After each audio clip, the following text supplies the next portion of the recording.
राष्ट्रघाती बालेन शाह राजीनामा दे भनेर पनि भन्न भ्याइसके।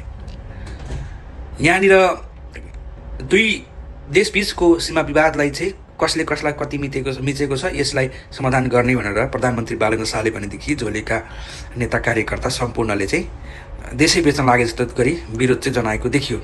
यो राजनीति कुरा के हो सरस्वती हेर्दाखेरि यो संसदको रोस्टरमा नबोल्न पाएको भए हुन्थ्यो भन्ने चाहिँ हामीलाई पनि लागेको।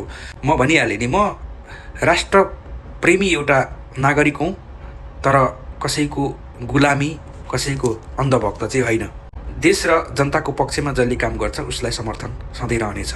र अर्को कुरा के भन्न चाहन्छु भने हिजो आफ्नो स्वाभिमान बेचेर खानेहरू, राष्ट्रलाई दाउमा राख्नेहरू, पद र सत्ताको लागि विभिन्न खाली राष्ट्रघाती सन्धि सम्झौता गर्नेहरू आजको नेतृत्वलाई सबक सिकाउन अलिकति लाज पनि लाग्नु पर्यो।